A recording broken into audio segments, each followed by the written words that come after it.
One of the dominant players will propose an idea and boom, everybody runs with it. They're afraid to speak up. They're afraid to tell the emperor he has no clothes. And as a result, some very bad decisions can be made with disastrous results for the company. Welcome to Your Intended Message, the perfect place for leaders and promising professionals who want to convey the intended message for greater success. Every week, we interview experts who address the challenges and best practices to deliver your message effectively. That might be one-to-one, one-to-few, or one-to-many. And perhaps the most important conversation, one-to-self. I'm your host, George Torok. My guest today is Anne Thornley-Brown. Here's 3 facts that I think you should know about Anne. 1, she is the founder and owner of Executive Oasis International. 2, this Toronto-based team-building firm has designed and facilitated executive retreats, meetings, and team building for companies from 19 countries. And 3, Anne is also a professional actress and an emerging novelist seeking a literary agent for her first 2 novels. Literary agents, pay attention, listen up. Anne Thornley-Brown, welcome to Your Intended Message. It's a pleasure to be here, George. It's been too long. It's a pleasure to talk with you and look forward to catching up even more on what's happened over the years. And you're building you're helping executives build stronger teams. And you're doing it internationally. I looked at the site. You've got locations around the world, and some of those places I thought, I'd like to go there. Dubai, that sounds pretty cool. Team building, is it the same around the world, or does it vary by culture? Well, definitely one of the things that I really stress in any team building I offer is to incorporate elements of the local culture and environment.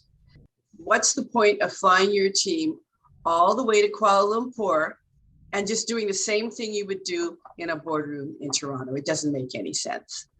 So I definitely customize theming, the activities, and I try to incorporate activities that are reflective of the local culture.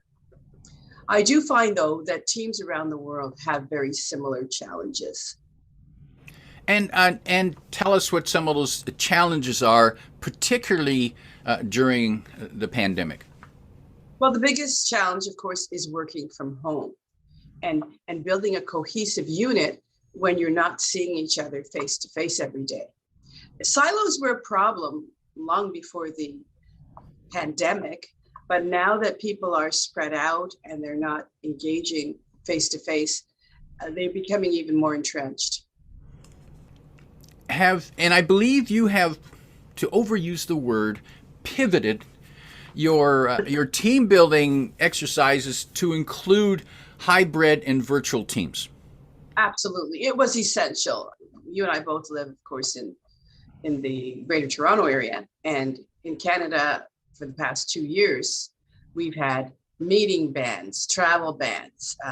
Some venues have had to close. I was speaking with one of the resorts that I've used, and we just came back out of another lockdown 2 weeks ago. And they just closed down because they couldn't open their dining or their meeting rooms. So they rescheduled all of their corporate business. So it became essential to make virtual and now hybrid options available to clients. Building a team, it seems to me that it's fundamental to have those face-to-face meetings and that time in dining rooms. I mean, that's when you have the real conversations in the dining room. Please pass the pepper. And by the way, those where the conversations come up and we get to build that sense of team. So when that's taken away, what do you substitute for that? Well, fortunately, in the virtual world, you can use technology that still allows you to have virtual breakouts So you can mix and mingle in that format. You can do exercises in the breakout rooms. The other thing that I find really exciting is the whole concept of virtual worlds that replicate the natural environment. So for example, instead of flying people to Dubai, or if I'm working with a company in Dubai and I'm under travel ban, I can create a desert ambiance in a virtual world. And I think one thing I've observed is that companies are very slow to understand that this is possible. They somehow think of these platforms like Vertway, Meet in VR, and Second Life as just gamification. And they don't understand that they can actually use them to add sparkle and punch and pizzazz to their sessions, to make them more interesting than just sitting and staring blankly at a screen full of faces. So it sounds like the virtual training is ideal for someone like George Cameron or the big movie producers who know how to create the special effects. Well, fortunately, we have companies that specialize in that. So it's not something that not my expertise, but there are platforms where you already have virtual world set up. And of course, you can always have something custom designed for your organization. So I really think that a lot of companies are missing the mark. They're waiting for things to get back to normal. What is normal? What is the new normal going to look like? We don't know. So the longer we wait to address team issues, the more entrenched they'll become, and the deeper the problems will become. And then it'll be even harder to build a cohesive unit and foster the innovation that we need to tackle some of the real challenges organizations are facing today. And there's no question that organizations are facing challenges, and keeping a solid team and building a solid team certainly would be one of them. And I suppose people might say, well, yeah, but we can't get together, and it's not really worth just trying to do a Zoom meeting again. They're boring. Well, they don't have to be boring. They're boring if we decide to make them boring. But if we add music, if we add exercises, if we take people into virtual worlds for part of it with avatars, if we add a little bit of gamification, it can be really exciting and a lot of fun. Listen, the computer game industry is not valued at millions upon millions of dollars for no reason. People find these formats engaging. Let's leverage them to improve the effectiveness of our teams. And when an organization comes to you and they're looking for help with their teams, yeah, I'm guessing that they misdiagnose the problem? Very often they do. And sometimes I'll ask, well, what are your objectives? And the answer is, I don't know. We just want to do team building. And I like that cartoon, Alice in Wonderland. What is it? If you don't know where you're going, any road will get you there. So one of the things that I do is I help companies really diagnose what is the real issue and what are the objectives that we should set. I'll give you a specific example. A company contacted me about a month ago, and they were talking about the fact that the executive team was getting too involved in the nitty-gritty day-to-day, and they were neglecting the strategic aspects, charting the course forward. And as I listened to them, I said, well, you know something? If the executive team is finding a need to get involved and firefight day after day, to me, that's a symptom that you need to strengthen the competencies at the next level of management, because they should be able to handle those operational fires. And if they can't, then we really need to beef up their skill set and their competence. And so in a case like that, the team building that's needed is to ensure that the people have the skills, the wisdom, and the confidence to handle the challenge. And the confidence, absolutely. And you don't do that just by focusing on the top tier. Sometimes you have to do the top 2 or top 3 tiers and really make sure that everybody's in a position to handle the challenges they're facing, especially now. Let's face it, when this pandemic hit 2 years ago, most leaders did not know how to lead a virtual team where everybody's working from home, or a hybrid team where some people are working from home. So we definitely have done leaders a disservice when we've said, oh, we're not going to help you with your skills. We'll just wait till things get back to normal. Those who are waiting to get back to normal before we start training again or building the team, what's your advice to them? Don't wait. And the other thing is, don't think that throwing a recreational activity at your team is going to solve your issues of communication. It's not going to happen.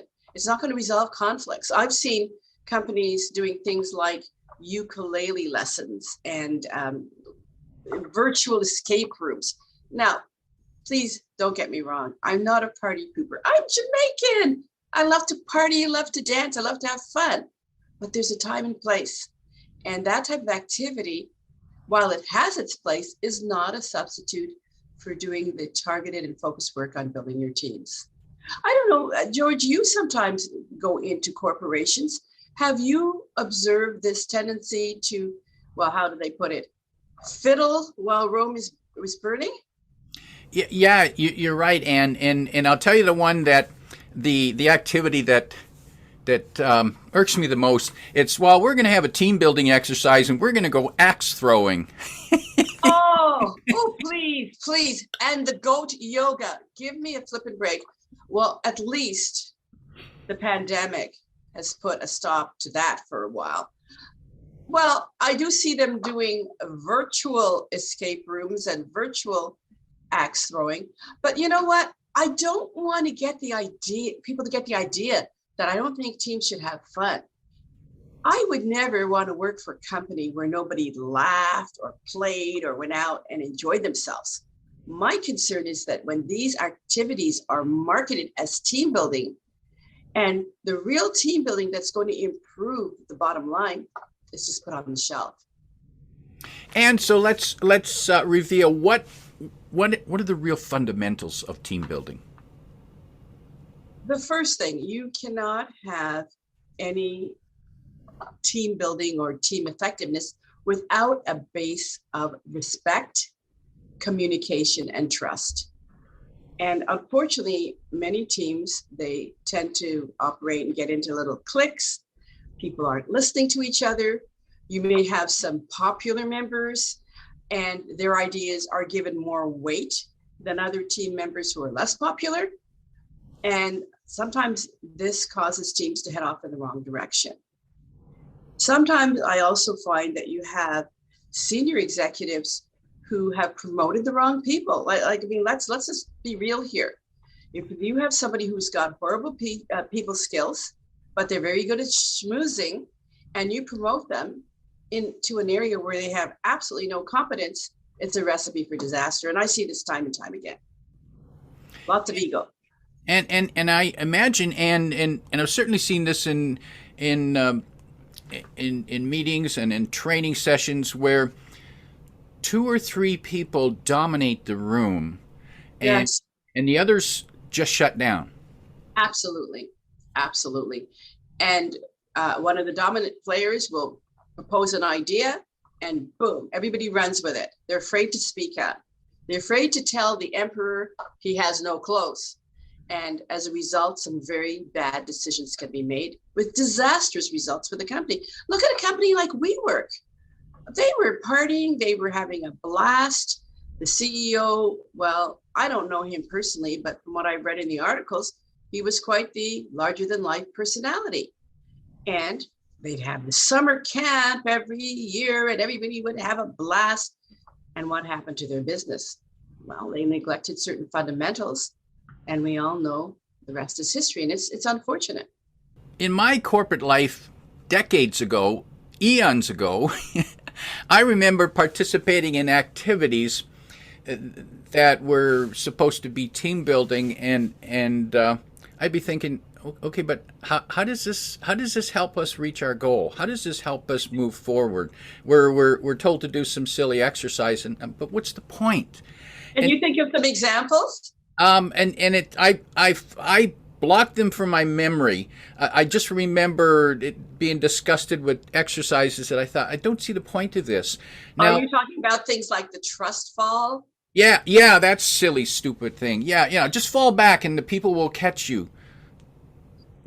Really? I don't think so. I'm not that stupid. So yeah, exercises like that.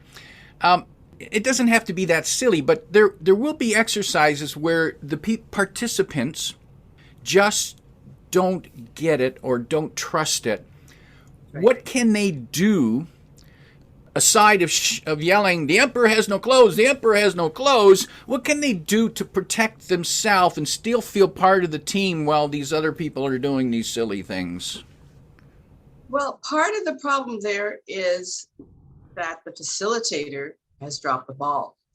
Because if you have a trained facilitator and an experienced facilitator, they should be able to steer the team in the right direction in choosing those activities in the first place. Now, clients don't always listen to advice. They might allocate a time slot that's too short, or they may insist, somebody senior may insist that their favorite activity has to be included. So it's up to the facilitator to debrief the experience. And part of debriefing the experience is looking at the fact that people don't get it, looking at the fact that there is a disconnect between the message that's intended and what people actually walk away with. So I definitely devote a very large chunk of my sessions, 30 to 50%, to debriefing and the business application exercises, especially for your analytical learners. If you don't spend the time to unpack the experience and identify how this applies to business, they're going to perceive it as a complete waste of time. They'll check out. They may be sitting right there in the chair, but well, my favorite place to check out to, of course, is Jamaica. You know, my body's there, but my mind's in Jamaica. And that way you don't get the input you need from your team members, and it's unfortunate. Have you seen in those situations that the facilitators are able to identify the elephant in the room and deal with it, or do they just collect their check and move on? And no, it was the latter. They simply collect the check, and they even, not only did they not observe, but they ignored opinions expressed by dissenters. They simply, or dissenters or the unengaged. And for me, I take the opposite approach. I feel that you should give the minority opinion more airtime, because in that minority opinion, that's where you could have some real gems. I worked with a company. They flew up from the United States, and we did a winter team building session. And I really stressed that point. That this was a team where some of the players were so dominant that even though I'm a chatterbox, okay, I own up to it, I even had a hard time getting word in edgewise. But I worked at it, and I made sure that the more introverted members had a chance to have some input. And what they had to contribute was really valuable. One of them said, well, that's the first time I've been able to get a word in edgewise.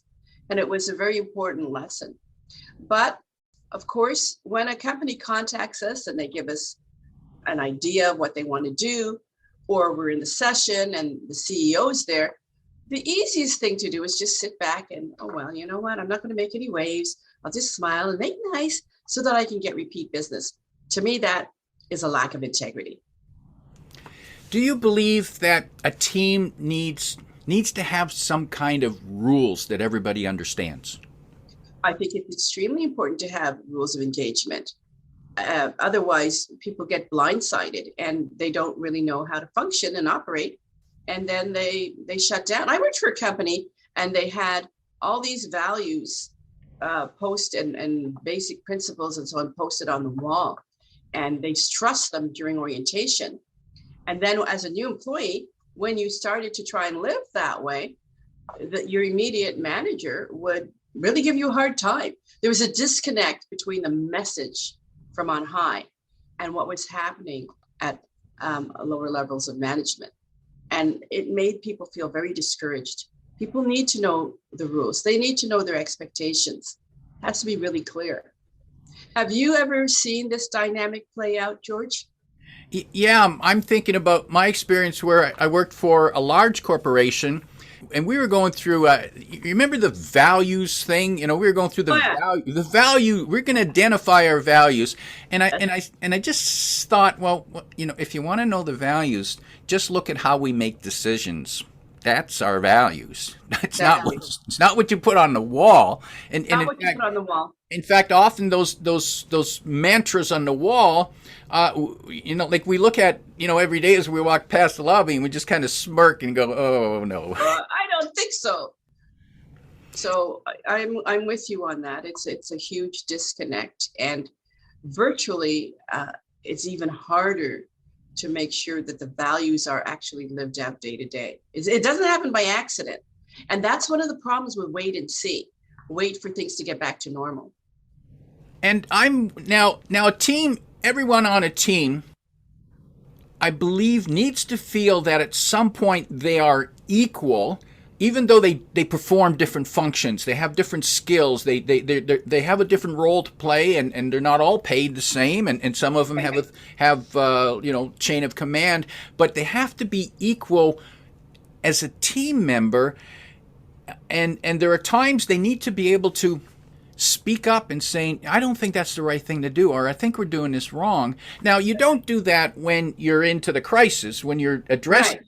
but you need to have that timeout and say, hey, folks, what, you know, I don't think we're doing it the right way. That took too long to get started.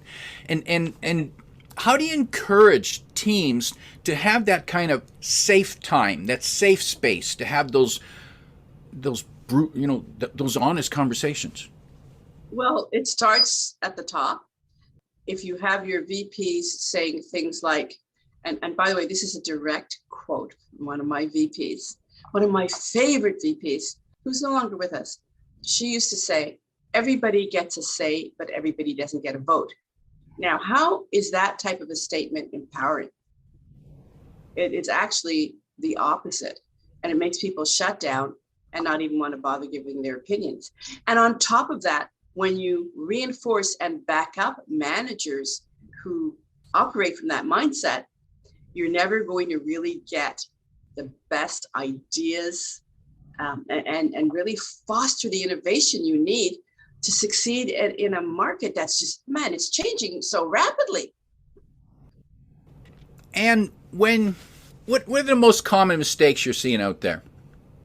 Well, in addition to shelving, team building, and replacing it with, okay, we're talking here, George, silly activities. Okay, let's call it what they are.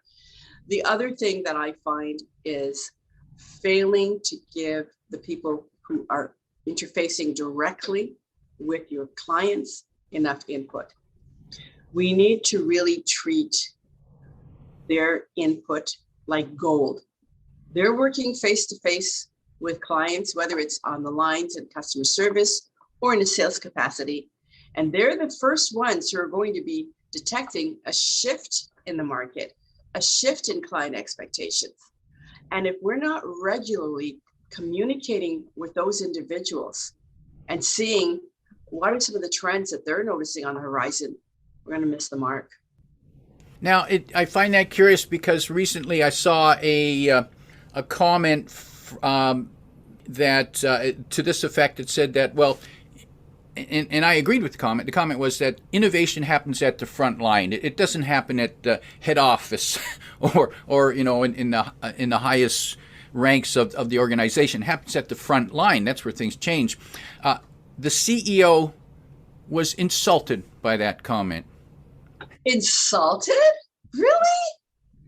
Here's the deal. If the CEO or the VP level, if they're sitting in their office, which has been referred to as an ivory tower at times, if they're not having contacts with the frontline workers, team members, if they're not having interface with customers, how are they ever going to be able to get their finger on the pulse and understand what's taking place and what changes need to be made? And so that brings up the point that team building might not just be about building the team, which is critical, but I think it also means about reviewing, reinforcing the right mindset for the team leader. Absolutely. Absolutely. And rewarding the team leaders who have a mindset that's going to be helpful. And if they're team leaders who don't have a mindset that's going to be helpful, well, you're either going to try and train and groom them, or perhaps they should not be in those positions. Not everybody has the personality or the temperament to be a leader. Some people are more interested in just furthering their own careers. That's not the type of person you want in leadership. So team building happens at this level. You want to make sure that within your teams and cross-functionally, you're really engaging, but it also happens at this level. It's a term I haven't heard for a while called managing upward, but let's put that on its head. Let's talk about managing downward. The senior people really getting input from some of their most valuable players who have a pulse on what's going on, not only with the clients, but in the industry. And that's another huge thing I notice. People are not spotting trends. I have an exercise called connecting the dots. I use it for my vasecutary simulation that I developed. Remember when SARS hit Toronto and Asia at the same time? Yeah, two areas where I was doing most of my business. So I developed that exercise because what was happening is that we'd been hit by the dot-com meltdown, 9/11, SARS. It was just one thing after another. And organizations were blindsided and not anticipating and preparing to do some course correction.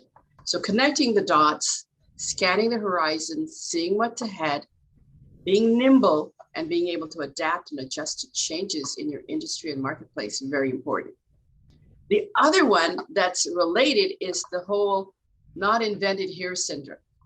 When we are scanning the horizon, if we simply look at our own organization and our own industry, we're going to miss out on some really important trends. Ditto if we only look at what's going on within our own national borders. One of the things I found quite exciting when I started traveling to Asia and the Middle East is that some of the technology that hadn't even hit Toronto, it was already there. We could see the next wave. And by not reaching out, by not networking with people in other countries, by not giving your team an opportunity, once, of course, we have the COVID mandates lifted, to actually go to some of the other places where technology is ahead of the curve. We're missing the mark. Now, we don't have to wait for everything to be back to normal. We have platforms like the one on which we're speaking right now, and it's very possible to connect with people at the other side of the world and to see what type of innovations they have, because they will be just like COVID started in one place and quickly went all around the world. It's the same with technology. And when you are asked to work with an organization, are there ever times when you have that first conversation or two when you sit back and you say, oh, I don't think I can work with these people? There are times that are like that. And one of the biggest mistakes that I made is that I go ahead and work with them anyway. And what are the red flags for me? Well, first of all, if they have a very rigid picture of how they want the team building to look, oh, it's got to be half a day, it's got to be one day. And they're not open to looking at, well, wait a second, before we lock in the time frame, let's be very clear about our objectives. Let's be very clear about what we want to achieve. Let's understand the team dynamics and even something like the learning styles of the team members.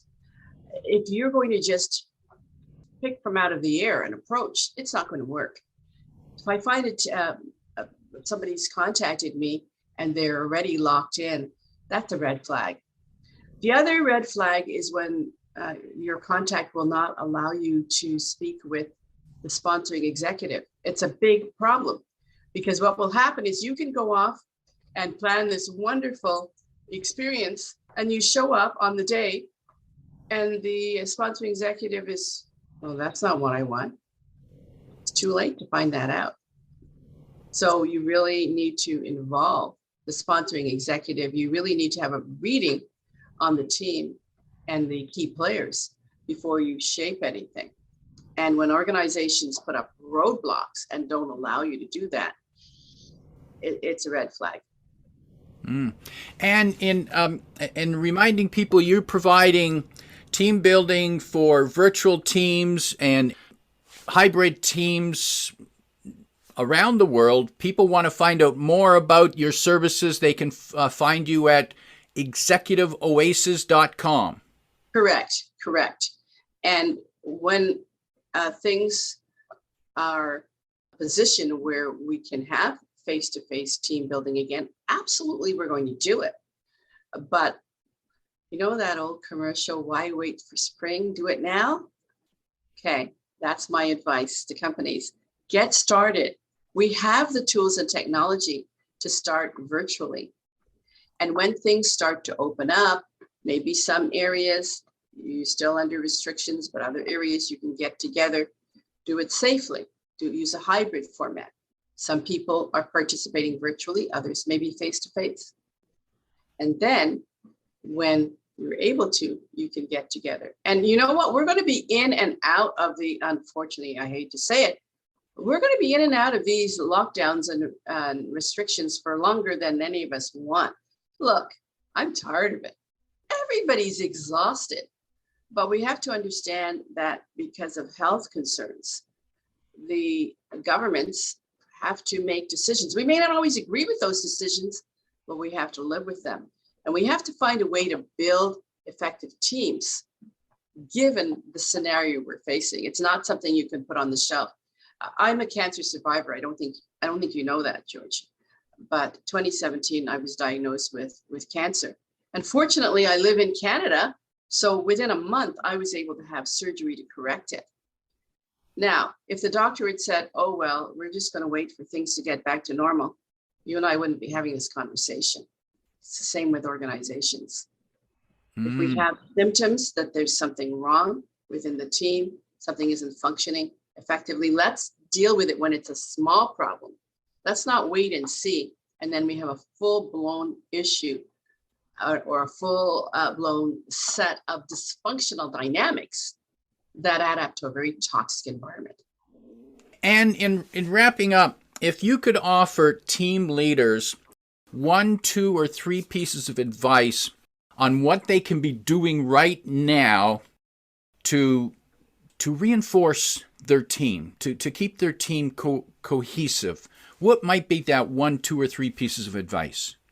One thing I would say is, and I worked for an organization and the CEO was brilliant. He would have these things called breakfast with Bob, where he would bring frontline people in to have breakfast with him. And he would listen to them. And he would hear what they have to say about what was going on with their clients and in the industry. We can still do that virtually. I mean, let's get creative, folks. Yes, we can have a virtual breakfast where we meet via technology, and heck, we can send the breakfast to the homes of the various team members. In Ontario, we just opened up dining rooms 2 weeks ago. Restaurants and caterers are hurting. They need the business to stay afloat. Let's get creative, and in that way, we will help keep the local economy afloat. So that's the first thing. Have sessions in which your senior people are actually interfacing with your frontline people. But it has to go further. We need to also hear from our clients. We need sessions like that where clients are letting us know what their main concerns are and how we can improve what we're offering. And the other piece is the whole supply chain. That's one thing that COVID-19 has brought to the fore. Not just for manufacturers, even for services, supply chain is critical. We need to talk with our suppliers regularly. And I do think that leaders would benefit from having some sessions where they include suppliers and clients. In fact, I have some clients who do that. Whenever they do team building, whether it's face-to-face, hybrid, or virtual, they do invite some clients and they do invite some suppliers. And let me tell you, it makes a huge difference. And that's a valuable point because I'm hearing that the team that we think of, we think of the internal people as team, but really our team includes our clients and our suppliers, and we need to think a bigger picture teams. Bigger. Tunnel vision is not going to get us anywhere. Things are changing much too rapidly for that type of approach to work. It never really did work, but now it's dead. My guest today is Ann Thornley-Brown, reminding you that if you want a strong team, everyone needs to be able to yell, "The emperor has no clothes," without being punished for it. If you like what you heard, remember to like, comment, and share this podcast. Come back every week for more practical insights to help you deliver your intended message. I'm your host, George Torok.